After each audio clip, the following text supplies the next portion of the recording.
Terima kasih Tuhan, kami percaya Engkau ada di tengah kami. Mari urapi kami, lawat kami dengan kuasa Roh Kudus, sehingga hidup kami berbeda dari sebelumnya. Bahkan kami nanti meninggalkan tempat ini menjadi seseorang pribadi yang lebih dari seorang pemenang. Kami memiliki hidup yang penuh dengan kemenangan. Terima kasih, urapi kami, tolong kami untuk kami mengerti firman-Mu. Bukan hanya mendengar, tapi kami melakukan firman-Mu. Setiap orang yang melakukan firman Tuhan, hidupnya pasti diubahkan Tuhan. Kami bersyukur, kami sambut firman-Mu di dalam nama Tuhan Yesus. Haleluya. Amin. Puji Tuhan. Silakan duduk. Shalom. Lebih keras lagi. Shalom. Haleluya. Senang sekali bisa berjumpa lagi saudara ya. Saya ini senang kalau pelayanan pagi ya, keluar kota itu senang ya. Hawanya sejuk, enak. Apalagi lihat begitu turun tol itu lihat orang goes. Tahu goes ya? Sepedaan itu saudaraku. Itu sehat terus saudaraku ya. Katanya kalau setiap hari goes selama 3 bulan itu dijamin saudara pasti lebih muda dari kakek saudara.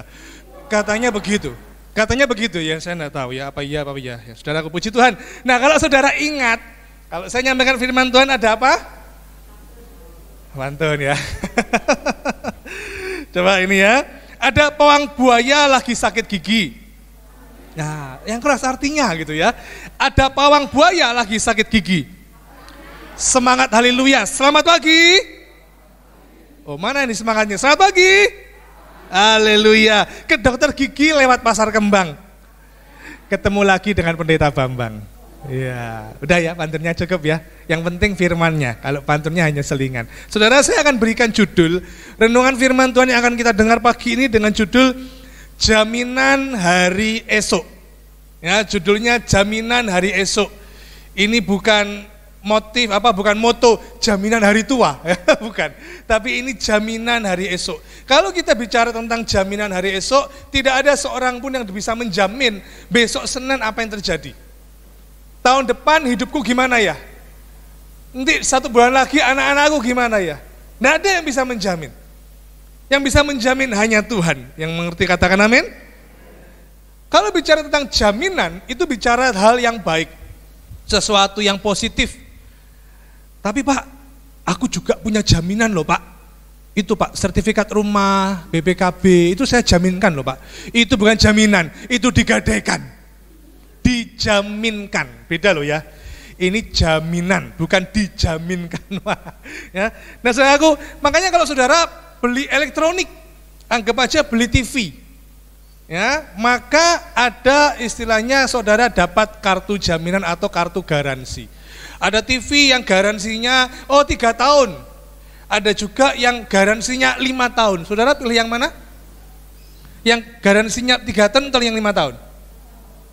5 tahun ya? Kalau saya pilih yang gratis. Ya wong Indonesia senangannya gratis saudara ya. Nah terserah saudara pilih yang mana. Sepeda motormu juga begitu. Sepeda motor, mobil, ada jaminan bukan? Oh ada jaminan nanti sampai 60.000 kilometer mobil misalnya. Sepeda motor jaminannya 3 tahun.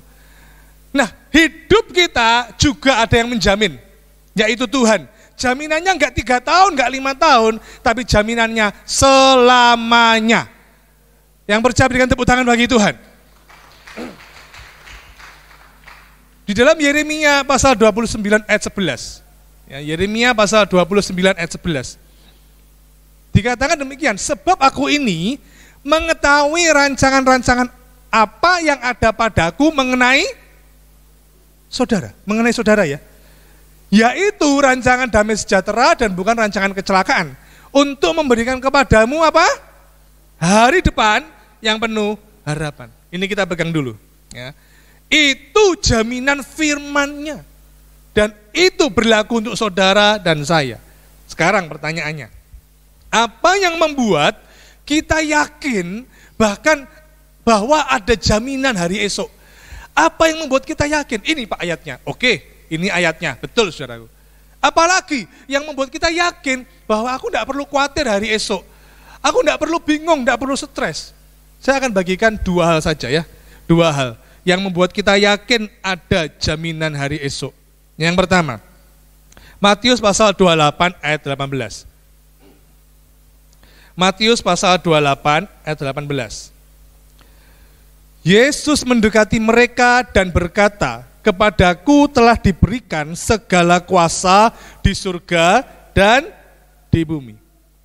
Nah, kuasa di sini, jadi poin pertama, apa yang membuat kita yakin hari esok kita itu dijamin Tuhan? Yaitu kita punya Tuhan yang sangat berkuasa, kuasanya tak terbatas dicurahkan untuk saudara. Pak Bambang, sing tenan Pak Bambang, saya enggak ngibul, saya enggak omong kosong, ada ayatnya. Yuk kita lihat, Yohanes pasal 1 ayat 12. Yohanes pasal 1 ayat 12. Tetapi semua orang yang menerimanya diberinya, katakan kuasa, 1, 2, 3. Lebih keras lagi, 1, 2, 3. Kuasa supaya menjadi anak-anak Allah, yaitu mereka yang percaya dalam namanya. Saudara dan saya ini diberi kuasa. Kalau saudara punya kartu garansi, AC atau TV, ada batasnya 3 tahun, selesai itu saudara misalnya tahun ke-6, saudara mau ngeklaim, tidak bisa, sudah melewati batasnya. Nah, kuasa yaitu jaminan yang dari Tuhan, itu diberikan kepada saudara dan saya. Kata kuasa tadi, di dalam Matius pasal 28 ayat 18, Yesus mendekati mereka dan berkata, kepadaku telah diberikan segala kuasa. Dikatakan segala kuasa. Wah, berarti segala Pak ya, berarti saya bisa nikah lagi Pak, sudah punya istri 1, saya berkuasa, saya bisa nikah lagi. Bukan itu. Wah, berarti saya bisa sangat kaya Pak ya, saya bisa dapat ini, jadi orang yang jadi sultan, jadi crazy rich. Bukan itu, bukan bicara itu kuasa itu. Bukan itu, saudaraku. Kuasa ini begini. Kuasa di sini di dalam Matius tertulis exousia, dari bahasa Yunani-nya exousia. Exousia itu artinya authority atau otoritas. Contoh begini. Ini ada Pak polisi pakai seragam polisi, ya toh? Seragam polisi. Terus di jalan tol ada truk banter. Wow, gitu banter ya. Pak polisinya naik mobil patroli, turun dari mobil patroli, dia gini aja di jalan tol, di tengah jalan tol. Truknya dari jauh, kalau dibeginiin gimana truknya? Langsung berhenti. Truknya berhenti. Tapi coba saudara bayangkan, Pak polisi enggak pakai baju polisi, pakai baju pantai. Kembang-kembang lagi gitu saudara ya. Wah, berhenti di tengah jalan, enggak usah di jalan tol, di jalan biasa aja. Giniin mobil lewat, mobilnya kenceng, diginiin. Mobilnya berhenti? Enggak, itu polisinya jadi penyetan garlic. Gitu ya. Kenapa? Yang membuat dia berkuasa bukan polisinya, bukan badannya, tapi apa? Seragamnya. Seragamnya itu memiliki otoritas bahwa dia memiliki kuasa untuk menghentikan mobil itu, untuk menindak setiap pelanggar-pelanggar lalu lintas. Saudara dan saya diberi otoritas. Otoritas apa Pak Bambang? Apakah otoritas menjadi kaya? Apakah otoritas hal-hal yang untuk kesenangan dunia? Bukan. Otoritas apa? Yuk kita lihat saudaraku. Lukas 10 ayat 19. Sesungguhnya aku telah memberikan kuasa kepada kamu untuk menginjak ular. Lukas pasal 10 ayat 19. Memberikan kuasa kepada kamu untuk menginjak ular dan kalajengking, dan kuasa untuk menahan kekuatan musuh sehingga tidak ada yang membahayakan kamu. Saudara, ini jangan diartikan ayat ini secara hurufiah. Karena ada di Eropa, kalau tidak salah di Amerika, ada pendeta ke gereja bawa ular. Dia ingin membuktikan ayat ini. Salah. Ini bukan diartikan secara hurufiah. Akhirnya itu pendeta digigit ular masuk rumah sakit. Bukan itu, saudaraku. Ini loh, ayat ini memiliki arti sehingga tidak ada yang akan membahayakan kamu, membahayakan saudara. Tidak ada. Kenapa? Karena saudara punya kuasa. Saya punya kuasa. Dan kuasa itu kita pakai untuk terhalau, untuk kita diluputkan dari segala bahaya. Saudara, kalau bicara soal kuasa, di dunia ini banyak orang berlomba-lomba untuk berkuasa. Betul atau betul? Berlomba-lomba. Nanti berapa tahun lagi pemilihan toh? Berlomba-lomba, ada orang berlomba-lomba untuk jadi wakil rakyat, berkuasa saudara. Bahkan di luar negeri, saya tidak bicara di Indonesia, di luar negeri ada orang yang begitu diktator banget, ya, begitu kejam banget di luar negeri ini, Dia berkuasa, saudaraku. Dia bisa mengatakan kepada keluarganya, bahkan keluarganya, mati loh saudaraku. Dia bisa bicara kepada mungkin dulunya jadi orang dekat sahabat. Tapi begitu menentang dia berkuasa. Hukum mati dia. Ada orang-orang yang berkuasa, yang hebat sekali, semua orang tunduk kepada dia. Semua orang hormat kepada dia. Tapi seberkuasa-kuasanya orang tersebut, tidak berkuasa atas kematian. Betul ya? Semuanya pasti mati. Tapi orang yang tidak mengerti ini, dia menganggap sudah mati pun masih bisa berkuasa. Makanya ada pemimpin dunia yang mayatnya itu diawetkan. Di Rusia ada namanya Stalin, pemimpin Rusia dulu. Diawetkan sampai sekarang. Di Vietnam ada namanya Ho Chi Minh ya, Ho Chi Minh. KTP-nya dulu namanya siapa? Sujarwo enggak salah ya. Sekarang Ho Chi Minh ya. Ho Chi Minh di Vietnam. Terus di Tiongkok Mao Zedong. Ya toh? Lalu ada juga di Argentina itu seorang perempuan kalau tidak salah namanya Eva Peron. Seingat saya saudaraku, tapi hilang, mayatnya enggak tahu kok, enggak ada. Ada sebuah konflik internal saudaraku. Banyak saudaraku ya. Banyak saudaraku. Orang-orang itu diawetkan mayatnya, pemimpin-pemimpin yang dalam tanda kutip yang berkuasa, yang sangat kejam, diawetkan saudara. Tapi tetap mati. Tetap mati. Nah, seberkuasa-kuasanya orang, tidak ada yang dapat menyamai kuasa Tuhan kita. Dan saudara itu diberi kuasanya itu. Yang percaya katakan amin. Bahkan orang itu karena takut ya, kalau orang itu berkuasa, dia tetap takut mati. Semua orang itu pada dasarnya takut mati. Contoh ya, contoh. Kalau misalnya ditodong di tengah jalan, dikasih pertanyaan, pilih harta atau nyawa? Ayo. Kebanyakan pilihnya apa? Nyawa aja wis, hartanya diberikan. Kenapa? Takut kehilangan nyawa.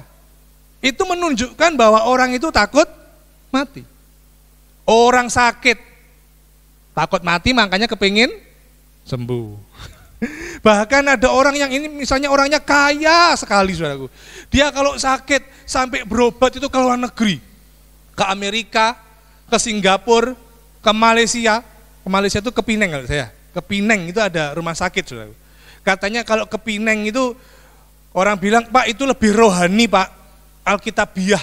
Lu kok bisa? Iya, ada lagunya. Gimana lagunya? Kupineng di dalam Yesus Tuhan, kepineng di dalam peperangan gitu ya. Kepineng gitu ya. Ya itu guyon saudaraku ya. Saudaraku, seberkuasanya orang tetap tidak ada yang menyamai kita. Tuhan punya kuasa. Saudara, satu saat saya ini mau pelayanan, saya masih ingat waktu itu kami belum punya mobil ya. Saya kalau tidak salah waktu itu masih bujang ya, belum menikah saudaraku. Nah satu saat sore itu saya pelayanan. Ada pelayanan dan itu pelayanan yang sangat krusial. Saya harus ada itu, kalau tidak ada itu wah kacau itu saudaraku ya. Waktu itu masih muda, waktu itu saya pelayanannya drama. Oh itu saya ikut drama dan dramanya saya jadi Tuhan Yesus. Oh, itu? Jadi Tuhan Yesus saya saudaraku. Saya kalau seingat saya itu Paskah saudaraku, ya Paskah saya jadi Tuhan Yesus, sudah disiapin gabusnya tanda salib. Jadi itu sudah latihan dari depan pintu sampai di podium. Saya harus membawa gabus yang salib itu begini saudaraku ya, sampai dipecuti gini, terus gitu latihannya begitu. Nah, rumah saya cukup jauh dari gereja. Terus itu ibadah jam 5. Kira-kira jam 4 lebih dari rumah saya sudah siap-siap, jam 4:30 sudah mau keluar, mendung sangat gelap. Sangat gelap, saudara. Gelap sekali, itu kayak jam 6 sore. Bayangkan 4:30 kayak jam 6 malam, saudara. Wah gelap banget. Sudah gitu ada suaranya, sudah mulai gelap, itu belum hujan, tapi sudah suaranya gitu saudaraku ya. Enggak tahu Bangil hari-hari ini hujan enggak? Enggak ya. Surabaya saudaraku, setiap hari itu hujan terus. Beberapa hari lalu hujannya itu Surabaya beberapa hari, ngageti. Petirnya itu bawaan terduar, kok kaget saya 9:30 lagi enak-enak mau tiduran. Tiba-tiba duar, kaget saudaraku. Saya heran ya, kenapa sih petir itu mesti ngagetin? Sekali-kali kasih irama dangdut gitu loh. Kan enak. Salah dan dosaku apa duar, cinta suciku kau buang duar. Kan enak saya. Ada kenturungannya gitu. Nah ini kembali lagi ya. 4:30 sore kayak jam 6 malam. Waduh, saya ini meskipun naik sepeda motor bawa ini perlengkapan untuk drama, saudaraku. Bawa kostumnya dan sebagainya. Kalaupun pakai jas hujan, pasti basah saya. Tidak bisa, lagian jaraknya agak jauh. Bukan agak jauh, jauh saudaraku, ke gereja. Akhirnya apa yang saya lakukan? Saya masuk kamar, saya berdoa. Tuhan, aku percaya, saya memegang ayat ini, aku diberi kuasa. Dan saya katakan, di dalam nama Yesus, langit cerah, tidak hujan. Aku katakan cerah tidak hujan, sampai aku selesai melayani, sampai aku pulang gereja, sampai aku masuk rumah, baru boleh turun hujan. Rodok nekat saudara ya. Wis babano wis. Pokoknya saya pegang ayat ini, saya punya Tuhan yang berkuasa, saya juga diberi kuasa, langit cerah, saya bilang gitu. Karena nggak lucu kalau nanti misalnya drama sudah dimulai, nggak ada saya, terus apa Tuhan Yesus sih? Ayo, saya kan bingung tuh saudaraku, itu meskipun pelayanan drama kan penting saudaraku, setahun sekali itu saudaraku. Yang terjadi apa? Sudah selesai, saya pakai baju, pakai sepatu, sudah saya keluar. Begitu saya di depan rumah saya lihat, saudara, itu langit yang tadinya gelap. Isa itu awan gelapnya itu loh, Isa buka gini saudara. Cerah. Itu terjadi saudara. Saya tidak lupa itu. Loh, seneng saya saudaraku. Langsung saya naik sepeda motor, wus. Sampai di gereja, pelayanan, bla bla bla bla, jam 7, selesai pulang rumah kira-kira jam 8 kurang seperempat. Sampai rumah, saya itu masukkan motor, hujan. Kuasa Tuhan. Mari, Tuhan juga memberi engkau kuasa. Bukan untuk kita loh ya. Tapi untuk Tuhan, untuk kemuliaan, untuk kita bisa bercerita, bersaksi bagaimana kita menggunakan kuasa itu supaya orang lain mengenal siapa Tuhan kita. Dan terlebih Kamis kemarin kita merayakan hari kenaikan Tuhan kita, bukan? Hari-hari ini gereja kita orang percaya sedang menanti-nantikan kuasa Roh Kudus. Di dalam Kisah Para Rasul pasal 1 ayat 8. Tetapi kamu akan menerima apa? Kuasa. Kalau Roh Kudus turun ke atas kamu, dan kamu akan menjadi saksiku di Yerusalem dan di seluruh Yudea dan Samaria dan sampai ke ujung bumi. Saya bagikan hal yang berbeda gini. So. Di dalam kitab Matius, Yesus mengatakan, aku punya kuasa, exousia, kuasa. Di dalam Kisah Para Rasul, kamu akan menerima kuasa kalau Roh Kudus turun atas kamu. Kuasa di sini, itu di dalam bahasa Yunani-nya dunamis, yang artinya kekuatan. Jadi saudara tidak hanya diberi otoritas untuk menggunakan kuasa, tapi saudara diberi kekuatan. Kisah Para Rasul tadi, dunamis, kamu akan menerima kuasa, kamu akan menerima power dari Roh Kudus. Film superhero, sesuper-supernya hero, Superman pun saudaraku ya, pasti punya kelemahan, kan gitu kan? Namanya Superman ternyata juga enggak super, ada kelemahannya saudara. Tapi beda dengan kuasa yang dari Roh Kudus, tidak ada kelemahan. Kuasanya itu betul dahsyat. Tidak percaya? Saya kasih bukti. Ada 2 bukti ya. Saudara tidak usah buka ayatnya, wis. Saudara dengarkan baik-baik. Kisah Rasul pasal 5. Nanti saudara cari ayatnya mana? Di mana ayo? Petrus orang biasa. Kalau pendeta mendoakan orang tumpangi tangan, orang itu sembuh. Petrus orang biasa. Tidak tumpang-tumpang tangan. Bayangannya melewati orang sakit, orang itu sembuh. Kuasa Roh Kudus. Kisah Rasul pasal 5. Ada juga Kisah Rasul pasal 19. Kalau tadi bayangannya Petrus menyembuhkan orang. Kisah Rasul 19. Ya, saya beri petunjuk ya, ayat ke-12 saudaraku.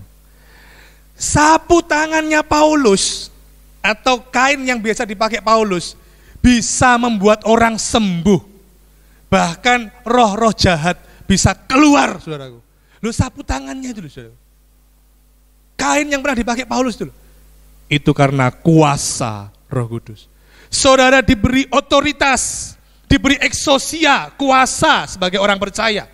Saudara juga diberi dunamis, kuasa dari Roh Kudus. Wes lengkap. Itu yang menjamin hidup kita. Yang mengerti katakan amin. Jadi kalau hidupmu itu dijamin besok, untuk apa susah? Saudara, saya bisa lihat dari sini loh ya, wajah-wajah yang penuh pergumulan, atau wajah-wajah yang penuh dengan kebahagiaan. Pak, bahagia Pak, gampang kalau lagi dapat berkat.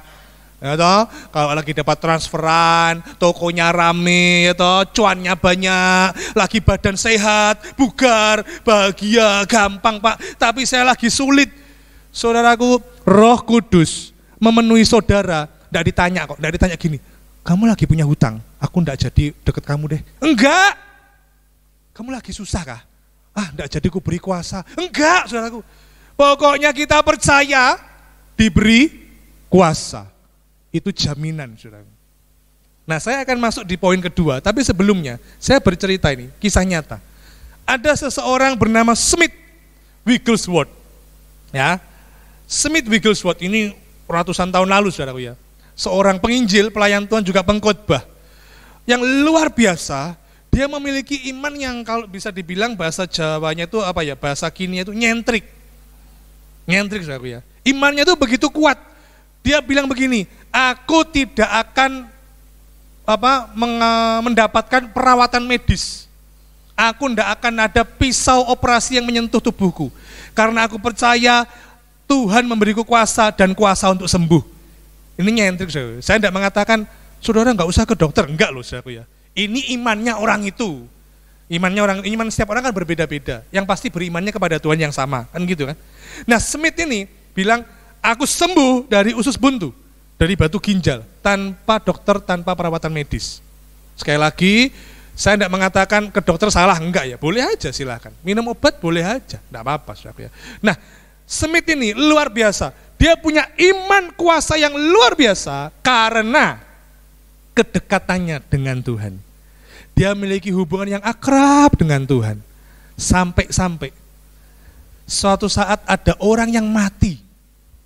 Orang yang mati sama dia diangkat, disenderin tembok, terus dalam nama Yesus hidup. Orang mati disenderin tembok, yang ngelomprek jatuh mati. Oh, enggak putus asa dia, berdirikan lagi, senderin tembok, cuk, dalam nama Yesus sembuh, kelomprek mati lagi. Sampai berulang-ulang loh, sampai akhirnya yang ke-7 kali dia mengatakan, aku enggak mengatakan lagi, ini yang terakhir kali. Dalam nama Yesus, hidup. Orang itu hidup, saudaraku. Tidak jadi jatuh. Hidup. Dia 23 kali membangkitkan orang mati. Tidak hanya itu, seperti tadi saya bilang, pelayanannya nyentrik. Ya, karena apa? Suatu saat ada orang kena tumor. Di dalam perutnya ada tumor. Gimana cara dia? Nah, ini sekali lagi ya, ini beda, saudaraku ya. Tiap orang berbeda-beda ini ya.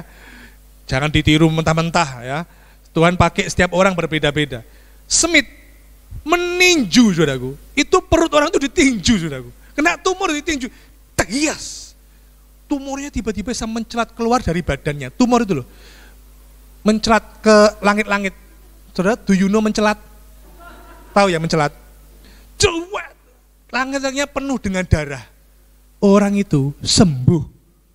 Loh, ini kisah nyata sungguhan, saudaraku. Yang lebih keren lagi adalah ada orang tidak punya kaki. Sama Smith gini, di dalam nama Yesus, kuasa yang dari Tuhan membuat engkau punya kaki. Sekarang pergi ke toko sepatu, beli sepatu. Nggak punya kaki, saudaraku. Nggak tahu, mungkin dia pakai tongkat begini atau gimana, tapi orang ini beriman dan pergi ke toko sepatu. Waktu dia pergi ke toko sepatu, di perjalanan, nggak punya kaki, tetepan. Di toko sepatu, milih sepatu, penjual sepatunya bingung. Loh, kaki mana? Bingung, ya begitu. Tapi ya karena dia pelanggan adalah raja, ya sudah dipilihkan, pilih yang ini. Waktu mau dicoba, kuasa Tuhan bekerja, kakinya tumbuh dan akhirnya punya kaki, sepatunya dipakai. Loh, tepuk tangan dulu untuk Tuhan, haleluya. Loh, ini sungguhan. Yang paling menyedihkan adalah dia mengatakan demikian, aku 23 kali membangkitkan orang mati, menyembuhkan orang sakit karena kuasa Tuhan. Tapi sekarang istriku sendiri meninggal. Dan dia membangkitkan istrinya. Istrinya bangkit. Tapi waktu istrinya bangkit, istrinya tidak mau. Dia bilang, aku sudah di surga. Sudah enak dengan Bapa di surga. Jangan dibangkitkan lagi aku. Dan Smith merelakan istrinya pergi, mati lagi, dan tidak bangkit. Saudaraku, saudara dan saya juga diberi kuasa. Tapi bukan sembarangan kita pakai kuasa itu. Kuasa lahir dari hubungan percaya dengan Tuhan. Hubungan kita dekat dengan Tuhan. Maka saudara punya kuasa. Amin. Yang kedua, ini yang terakhir ya saudaraku ya. Ikan mujair, ikan hiu. Ini yang terakhir, ayo guyu. Nah, pokoknya terakhir seneng ya. Kisah Rasul pasal 1 ayat keempat. Saya membawakan khotbah ini ada kaitannya dengan pencurahan Roh Kudus, saudaraku ya. Tentang kuasa, dan berikutnya yang kedua, tentang menantikan janji Bapa. Kisah Rasul pasal 1 ayat 4, pada suatu hari ketika ia makan bersama-sama dengan mereka, ia melarang mereka meninggalkan Yerusalem dan menyuruh mereka tinggal di situ menantikan janji Bapa. Oke, sampai situ ya. Menantikan janji Bapa. Janji apa itu? Nanti saya akan kembali lagi ke sini, tapi tentang janji. Waktu Yesus mau disalib, beberapa minggu lalu kita memperingati Jumat Agung, pengorbanan Tuhan di kayu salib, terus kebangkitannya. Kematian Yesus di kayu salib, itu sudah disampaikan. Diberitahu Yesus kepada murid-muridnya. Coba kita lihat di dalam Lukas pasal 24, ayat 6 sampai 8. Lukas 24 ayat 6 sampai 8. Ia tidak ada di sini, ia telah bangkit. Ingatlah apa yang dikatakannya kepada kamu ketika ia masih di Galilea, yaitu bahwa anak manusia harus diserahkan ke tangan orang-orang berdosa dan disalibkan dan akan bangkit pada hari yang ketiga. Maka teringatlah mereka akan perkataan Yesus itu. Perhatikan kata-kata, maka teringatlah mereka. Saudara, kalau saya pernah mempelajari ini saudaraku ya, tentang Yesus memberitahu murid-muridnya bahwa nanti anak manusia akan disalibkan dan mati dan bangkit pada hari ketiga. Itu sebanyak 5 kali Yesus memberitahu murid-muridnya, nanti begini ya, nanti begini ya, nanti begini ya. Dan itu digenapi. Meskipun muridnya lupa, karena ada tulisan saudaraku, maka teringatlah. Lah itu berarti kan sebelumnya mereka lupa. Maksud saya apa? Poin kedua begini saudaraku. Kalau poin pertama yang membuat kita yakin ada jaminan hari esok, kita tidak perlu khawatir, yaitu ada kuasa. Tuhan kita berkuasa, kuasanya diberikan untuk kita. Yang kedua, ada janji Tuhan. Janjinya pasti digenapi. Yuk kita kembali dalam Kisah Rasul pasal 1 ayat keempat. Ada tertulis menantikan janji Bapa. Yesus sebelum disalib dia memberitahu murid-muridnya nanti akan begini, akan begini, akan begini, akan begini. Dan itu digenapi. Terus sekarang Kisah Rasul pasal 1 ayat 4, Tuhan bilang, tunggu ya di Yerusalem, nantikan janji Bapa. Janji apa itu? Saudara yang baca, Yohanes pasal 14 ayat 16. Yohanes pasal 14 ayat 16. Sudah baca dengan suara yang keras ya. Ayo, 1, 2, 3. Aku akan minta kepada Bapa dan ia supaya janjinya diberikan seorang penolong, yaitu Roh Kudus. Udah itu dulu saudaraku. Kalau suami sama istri, saya bilang kepada istri saya bilang begini, suatu saat saya tidak akan setia kepada kamu. Artinya, saya akan meninggalkan kamu. Meninggalkan kemana? Ya kalau rumahku di surga jadi, saya tidak bisa dampingi kamu. Atau sebaliknya, dia dulu rumahnya jadi di surga, ya udah akan ada perpisahan gitu loh. Tapi ada penolong yang menyertai kita. Sampai berapa lama? 5 tahun, kayak kartu servis garansi. Atau 10 tahun, enggak. Dikatakan firman Tuhan tadi, katakan apa? Selama-lamanya. Itu menjamin hari esok kita. Untuk apa stres? Sukacita, saudaraku. Ada janji itu dan janjinya pasti digenapi.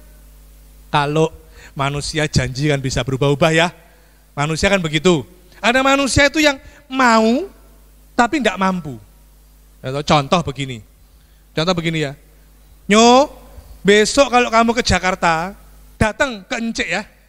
Nanti Encik tolong kamu. Tahun depan sungguhan. Ini Nyo ini, anak cowok ini ke Jakarta. untuk bekerja, cari rezeki, enggak dapat sampai uangnya habis. Ingat 1 tahun lalu enceknya bilang suruh datang ke encek. Ya udah, ini Inyo ini datang ke encek. Cek, tolong, aku lagi butuh duit, cari kerja, bisa enggak pinjemin 5 juta aja untuk nyambung hidup sebulan di Jakarta. Enceknya bilang, yuk, encek bangkrut, enggak bisa. 1 tahun bilang apa? Datang, ya. Ternyata mau tapi enggak mampu. Enggak bisa, saudara. Atau ada orang tipe kedua, mampu tapi enggak mau. Wah, ya enggak tahu, mungkin dia jahat, ya, mungkin dia sakit hati, hitung-hitungan. Atau yang berikutnya, dia mampu tapi enggak mau, kenapa? Karena pelit. Hati-hati ya. Tapi saya percaya jemaat di sini enggak ada yang pelit. Amin. Kalau yang pelit itu biasanya punya kembarannya 5. Loh iya, so. Orang pelit itu punya kembaran 5. Pelit, kikir, medit, cetil, metitil. Nah, bisa ngulangi enggak, saudara? Ya coba ya, 5 ya. Ini 5 saudara kembar 5 ini. Pelit, kikir, medit, cetil, metitil. 5 ini wes masuk sudah, dirasui 5 bersaudara ini, saudara. Ya. Tapi Tuhan kita, Dia ada, Roh Kudus diberikan, tidak pernah berubah, kuasanya dulu, sekarang, selamanya. Kan ada lagunya, Tuhan Yesus tidak berubah, tidak berubah, tidak berubah. Tuhan Yesus tak berubah. Nah, kalau Pak Bambang berubah. Pak Bambang sudah beruban, kan gitu. Pak Bambang sudah beruban, ubannya banyak, tapi tambah bijak. Iya, gitu. Karena ada gubernur di kota sana, saudaraku, rambutnya putih semua, tapi orangnya bijak, kan ada yang model gitu, saudaraku ya. Nah, saudaraku, Roh Kudus janjinya itu diberikan, ya, janjinya diberikan. Karena itu jangan khawatir. Bagaimana hari esok kita? Nggak perlu khawatir. Saudaraku, ada seorang bernama Bill Gaither dan Gloria Gaither. Bill dan Gloria sepasang suami istri yang pelayanan di bidang musik, nyanyi, main musik, saudaraku. Ya, ini beberapa tahun silam, saudaraku. Nah, dilihat dari luar kayaknya hidup mereka dalam pelayanannya sangat baik. Padahal dari dalam penuh pergumulan. Bill dan Gloria terhimpit ekonominya, lagi kesulitan keuangan. Tidak hanya itu, tapi Bill, saudara dari Bill, itu mengalami sebuah masalah keluarga, sehingga kena imbas. Bill dan Gloria ini kena imbas, karena keluarganya ada yang bercerai, sehingga kena imbas ke keluarga Bill dan Gloria. Tidak hanya itu juga, saudaraku. Bill ini juga punya penyakit yang bernama mononukleosis. Mononukleosis itu apa? Mononukleosis adalah demam tinggi, terus pembesaran kelenjar getah bening, lalu detak jantung melemah, dan muncul bintik-bintik merah di sekitar mulut. Jadi Bill ini sudah ekonominya seret, keluarganya bermasalah, kakaknya bermasalah, kena imbasnya, saudaraku. Yang ketiga, punya sakit. Yang keempat, Bill dan Gloria dituduh oleh jemaat. Bill dan Gloria menggunakan uang gereja, menggunakan uang pelayanan. Waduh, dituduh itu, difitnah itu sakit, saudara ya. Difitnah itu lebih sakit daripada difitness. Sakit, saudaraku. 4 masalah. Billnya, aduh, geleng-gelengnya apa nih? Tapi yang luar biasa, di tengah pergumulannya, dia datang kepada Tuhan. Janjinya, orang yang datang kepada Tuhan diberi kelegaan. Engkau yang letih lesu, datanglah kepadaku. Itu janji Tuhan, aku akan memberi kelegaan. Dan waktu Bill ini datang kepada Tuhan, tiba-tiba ada sebuah kalimat, dia menulis kalimat itu. Dan akhirnya kalimat itu menjadi sebuah lagu. Lagu itu ada pergumulan, dia datang kepada Tuhan, diingatkan janji Tuhan. Dan dia ditenangkan, dikuatkan Tuhan. Ada sebuah lagu yang kita semua tahu. Because He lives, I can face tomorrow. Because He lives, all fear is gone. Because I know He holds the future, and life is worth living just because He lives. Tahu lagu apa? Sebab Dia hidup, Ada hari esok. Bill tidak takut bagaimana kehidupan besok. Karena dia tahu Tuhannya hidup. Tuhannya berkuasa. Janjinya pasti digenapi. Saudara, saya nggak tahu pergumulan apa yang saudara hadapi hari-hari ini. Ingat janji Tuhan. Mungkin engkau lagi kesulitan keuangan. Filipi 4 ayat 19, Allahku akan memenuhi segala keperluanku. Ingat itu. Mungkin engkau sedang tidak kuat menghadapi tekanan. Aku tidak kuat Tuhan, aku sudah rasanya capek, putus asa. Firman Tuhan mengatakan janjinya, segala perkara dapat kutanggung di dalam Dia yang memberi kekuatan kepadaku. Masalahnya begini, saudaraku. Ada orang itu ngeklaim janji Tuhan. Klaim, Tuhan aku percaya janjimu. Tapi hidupnya tidak seperti janjinya Tuhan. Hidupnya sembarangan. Hidupnya tidak menunjukkan sebagai orang percaya. Gak bisa ngeklaim. Contoh ya, saudara kalau tahu dunia asuransi, ya, klaim ya supaya nanti bebas dari rumah sakit biayanya. Tapi saudara tidak pernah bayar premi, ya tidak bisa.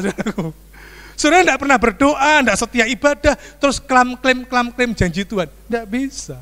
Tapi orang yang taat, orang yang percaya Tuhan, yang sungguh-sungguh di dalam Tuhan, janjinya digenapi dalam hidup orang itu. Amin. Saya minta pemusik untuk maju ke depan. Saya akan tutup saudaraku dengan beberapa kesaksian mujizat yang saya alami beberapa bulan lalu. Ya, saudara, saya membawa satu keluarga, ada istri dan 2 anak saya. Anak saya yang besar ini mau masuk SMA, ini sudah lulus, ya SMP, mau masuk SMA. Nah di Surabaya, tahun lalu itu masih SMP kelas 9. Tahun depan kan naik SMA, tapi di Surabaya, meskipun masuk SMA-nya tahun depan, harus sudah bayar tahun ini. Itu di Surabaya begitu, saudaraku. Jadi meskipun masuknya tahun depan, ya harus suruh bayar. Nah saudaraku, hidup saya ini ya, hanya karena kasih karunia. Saya tidak punya pekerjaan lain, saya hanya hamba Tuhan. Saya hanya berkhotbah, ya mengajar di STT, itu pun hanya 4 bulan sekali, 3 bulan sekali. Saya berkata kepada Tuhan, Tuhan gimana ini? Masuk SMA enggak murah loh. Masuk SMA enggak murah, tapi saya percaya, saya enggak perlu khawatir. Ada jaminan hari esok. Dan ada kuasa, ada Roh Kudus yang menghibur saya. Dan saudara tahu, masuknya masih nanti Juli. Tapi bulan Februari kemarin, sudah lunas. Kok bisa Pak Bambang, caranya gimana? Caranya Tuhan. Saya bagi dua kisah singkat saudaraku ya. Dari sekian juta, itu caranya itu macam-macam. Ada yang sekian juta ini caranya begini, sekian juta caranya begini, sekian juta caranya begini. Unik, ajaib Tuhan kita. Contoh 2 hal ya. Tahun lalu, saya punya anjing.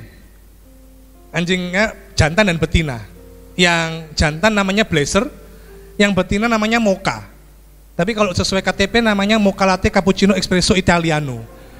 Itu sesuai KTP ya.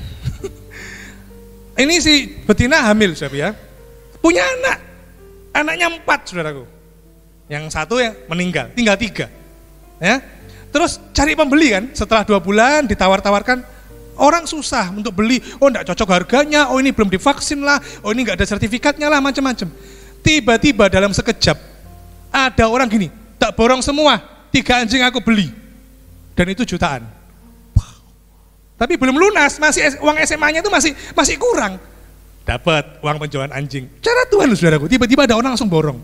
Oke itu ya, pertama. Kedua, karena ini uang SMA-nya belum lunas, Tuhan punya cara lain, yaitu begini. Tahun lalu, saudara, kalau saudara mengikuti berita, ada pemerintah Pak Jokowi luar biasa, baik dan bijaksana, memberi santunan atau bantuan langsung tunai 1 juta kepada orang yang ada BPJS Ketenagakerjaan, 1 juta ya. Nah, ada orang di luar kota, rumahnya jauh dari saya. Dia dapat BLT itu saudara ya, 1 juta. Terus dia bilang gini, aku dapat BLT, puji Tuhan, nanti aku berkati kamu ya. Wah, yes, puji Tuhan, senang tahu saudaraku ya. Oh, terima kasih. Dia dapat BLT 1 juta, nanti saya diciprati. Oh, haleluya. Nomor rekeningmu berapa? Saya beritahu nomor rekening saudaraku ya. Beberapa menit berikutnya sudah ada transfer, kamu cek ya. Saudara, orang dapat BLT 1 juta, biasanya kan diciprati. Ini enggak, digerojok. Saya diberi 4 juta loh saudara. Masuk akal? Enggak masuk akal. Dapat untung 1 juta kok diberi saya 4 juta, ini apa sih? Itu loh caranya kerja Tuhan. Jaminan hari esok, enggak usah khawatir. Itu masih sekelumit, masih 2 kesaksian. Mau banyak lagi, saudaraku, banyak lagi. Sampai akhirnya uang SMA tertutup. Tinggal masuk aja. Berikan tepuk tangan untuk Tuhan kita. Haleluya.